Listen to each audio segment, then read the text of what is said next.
In the middle of the 18th century, Velu Nachiyar, the valiant queen of Sivaganga kingdom, lost her husband, lost her kingdom, and was forced to live in exile for 8 years, but only to come back stronger and take revenge.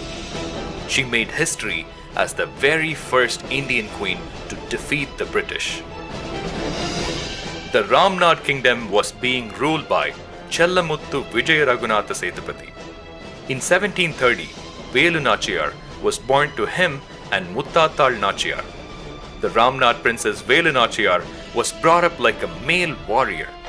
She was trained in sword fighting, archery, valari, and silambam. In addition to Tamil, she was also proficient in English, French, and Urdu. A few years before her birth, a portion of the Ramnad kingdom got split off as Sivaganga kingdom and was ruled by Sasivarna Thevar. In 1746, a marriage alliance was made between the Ramnad and Sivaganga kingdoms, with Velu Nachiyar marrying the prince of Sivaganga kingdom, Muthuvaduganatha Thevar. Later, they had a girl child called Velu Nachiyar. The royal family was happy and the people in the kingdom were equally happy. Everything went well until a treacherous act by the British. Initially set foot on Indian soil as traders, but soon started building an army and began ruling portions of India.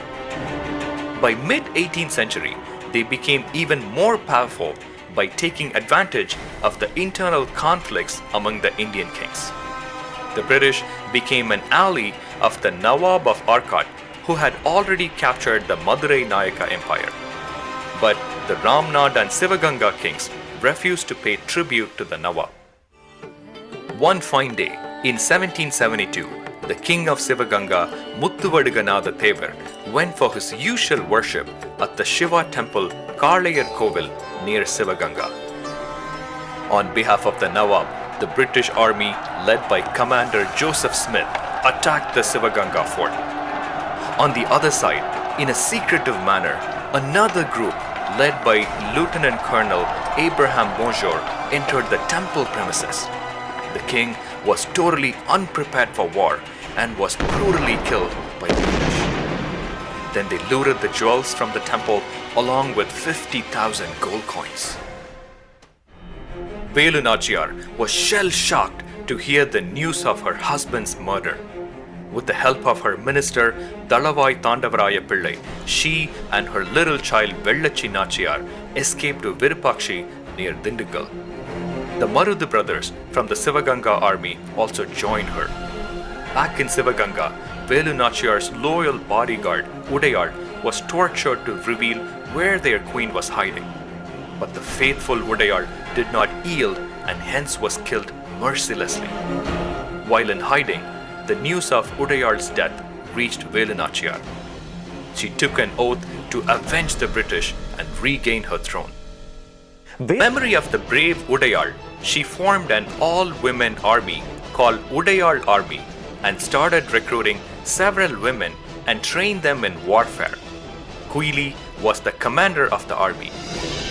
Velu Nachiyar also had to constantly change her hideouts from one camp to the other amidst dense forests, where she trained her army and also continued to strategize for the war against the British. Meanwhile, the Arcot Nawab Walaja annexed Sivaganga and renamed it as Hussain Nagar. Later, she sought additional military assistance from Hyder Ali, the Nawab of Mysore. He offered her infantry and cavalry to fight the British. 8 years had rolled by. The Queen and her well-trained army were all set for the war. However, the arms and ammunition that Nachiyar's army had was still meager in comparison to what the British had. Dashami was a day when women from all the neighboring villages thronged the Rajarajeshwari temple inside the premises of the Sivaganga palace. That was a day when the fort would be opened for the public. The plan was for Kuili and her Udayar army to mingle with the public and infiltrate the fort. Marudhu brothers and their army, Kuili and her Udayar army, and Velu Nachiyar were all set for the day of revenge. Year 1780, the day of Vijayadashami. The Udayar army, with concealed weapons, successfully went inside the Sivaganga fort. At the perfect hour, on Quili's command, the Udayar army started attacking the British soldiers. Then, Udayar rushed to the ammunition storehouse behind the temple and took a bucket full of ghee from the temple, poured it over her, lit herself, and jumped into the ammunition storehouse.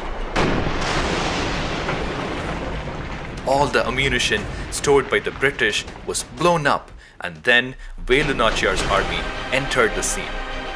They fought valiantly, crushed the British forces, and took revenge, and Velu Nachiyar regained her kingdom. After regaining the Sivaganga kingdom, Queen Velu Nachiyar ruled for 10 glorious years. Later, in 1796, the valiant queen died. Velu Nachiyar will be remembered forever for her bravery and strategic warfare, and will be an inspiration for the many generations to come.